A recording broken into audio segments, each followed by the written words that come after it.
welcome back to my channel. I'm in a different area of my house because I'm home alone because the rest of my family has school and work. And so I'm going to be filming part 1 of my quarter 3 wrap-up. I'm splitting them up into two parts, purely because I read 15 books in October, purely because for the most part school, and I still have November where it's going to be like reading a bunch of books for school. So I figured that if I have time, if I split it in half, it should be relatively equal. But yeah, October was also Supernatural-a-thon, so I'll be also wrapping up Supernatural-a-thon as well. So I think I'm going to start with, I think I'm going to do it with the books that I've read for Supernatural-a-thon and the prompts that they covered, because that will be relatively in the right order. But anyways, I guess we can start now.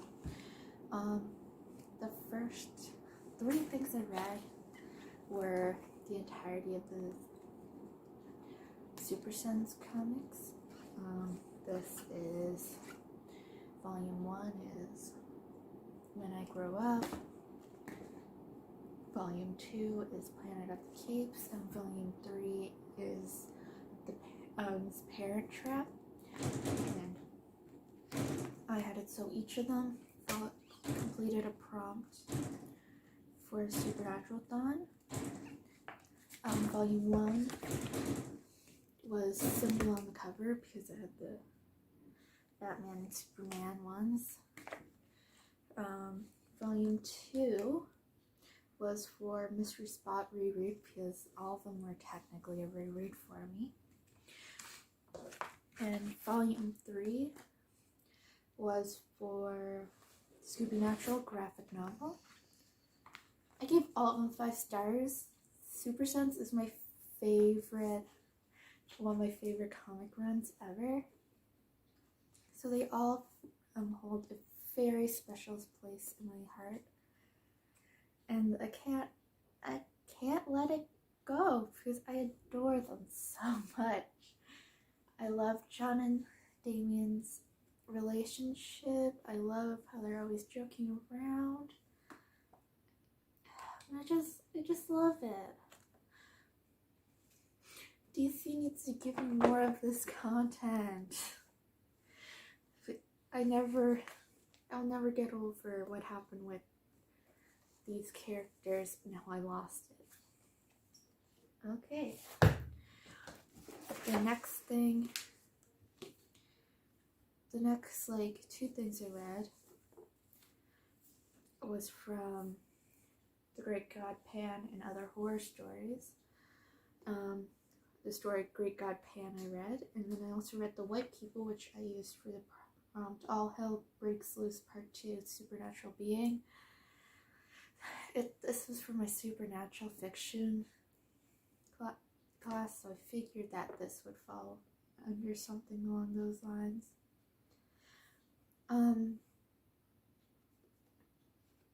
I also read The Three Imposters a week or so later from this, and that I also used for the prompt Yellow Fever comedy horror / thriller. I think something about it just was really funny to me. I don't know, it wasn't meant to be, but I found it hilarious. I didn't rank any of them because I found with all the short stories for this class, for the most part, they're not anything special to me. Like, I would never remember what any of them was about in any other circumstance, and that's kind of sad. Okay, next we have Little Women. I read this for my children's literature course. Actually, technically, this was a reread too because I reread it. I read it first when I was a child because I had an e-reader, and since I didn't have money on it, I would just read any of the free books. And this was one of the free books that I read. I couldn't remember anything about it, so this was a completely new experience when I did read it. But this I used for the prompt Libanon, ebook about family, because this follows 4 sisters and it kind of just them growing up and their family interactions within them. Now we have, where is this one? Abisan by Joy Kagawa. This I gave 4 or 5 stars. It's such an emotional story.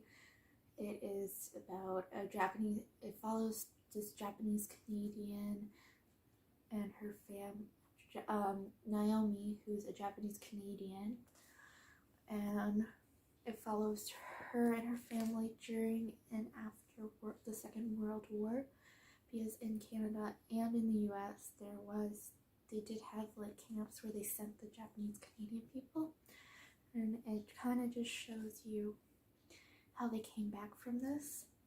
This I get used for the prompt death store, a sad book, because it was emotional, and I have a bunch of tabs in it since I did use it for my Canadian prose course. So this is definitely one that I recommend. So far, this is definitely my favorite book that I read for my classes so far. And now, I guess we're going to be taking a small break from my Supernatural Done books because I read The Adventures of Tom Sawyer by Mark Twain again for my children's lit course. This was something, I guess.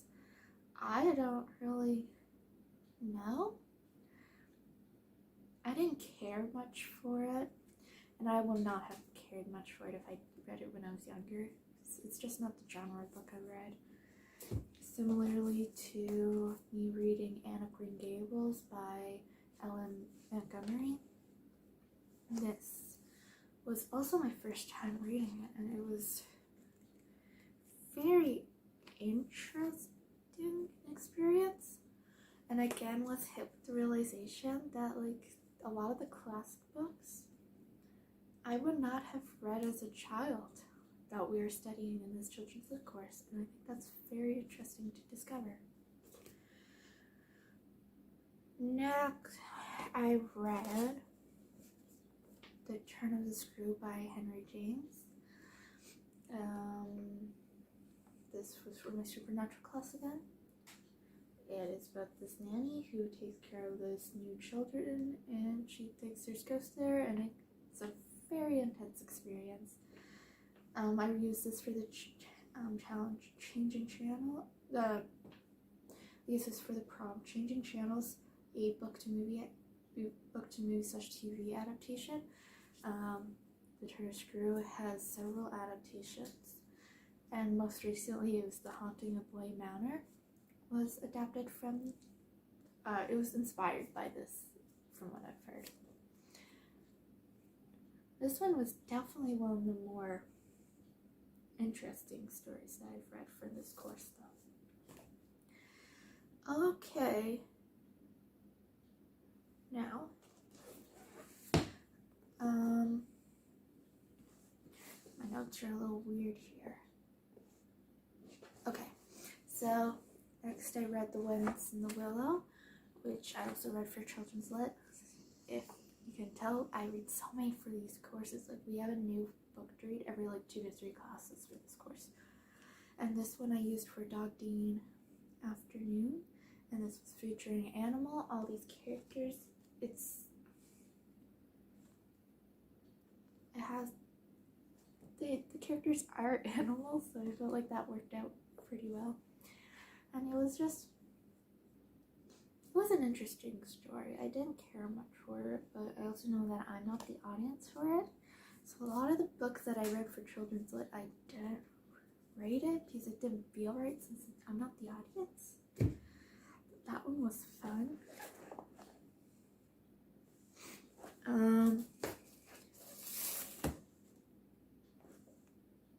What did I finish next? Okay. Next I read Teen Titans Beast Boy, which was written by Cami Garcia and illustrated by Gabriel Piccola. This is a graphic novel, and it's kind of like an origin story type thing for Beast Boy, aka Garfield Logan. And this I gave 4 out of 5 stars. I adore his art for it, and I'm so excited for when the Beast Boy Raven one comes out. Like, I definitely enjoy this so much. I used this one for the French Mistake, read a sci-fi, since it has a lot of sciencey type stuff happening from how he got his powers, so I felt like it worked. But I adore this. I guess it also helps that I'm not as protective of these kind of characters as I am with the Bat Family. So I don't really care how people write them as much. I still really adored it. Okay, next I read Beautiful Losers by Leonard Cohen. This I gave 2 out of 5 stars, and I didn't like it. I really didn't like it. It was really, really triggering for my mental health. The day after I finished it, like, I could barely get out of bed. It was like I kind of fell into a bit of a depression pit after finishing it, and it was really hard for me to do much of anything in the way of working on it. So like, I can't even look at very closely at the comments on the essay that I had to do for this piece. It just was way too much for me emotionally. I also think that the writing itself was not great. Like, there's like entire pages where there's like entire sections where it's all in all the words are capitalized. There's no period or anything, and it's just impossible to read. And it's just it's water damage because I spilled water when trying to clean my fountain pens on it at one point. But yeah, I don't recommend it. And finally, the last book I read in the month of October, and this is for one of my Supernatural-thon prompts, and then it's going to conclude the Supernatural-thon stuff. I did not finish all the prompts, but what can you do? And that was my reread of Family Don't End in Blood, which is a collection of essays from fans and actors from the show about the importance and how it changed the show. I read this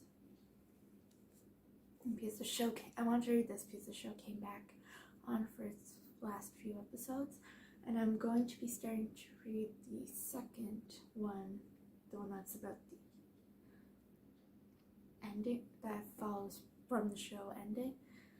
I will start soon because the show will be ending like the next episode's the last episode from hopefully when this comes out. But I gave this 5 out of 5 stars. Once again, I used it for the prompt Baby, which is a book with a field girl on the cover because it does have baby on the cover. A couple of these really it just hits me really close. So if you're a fan of Supernatural, I definitely recommend getting this one, and Love and Peace when you are done. Okay.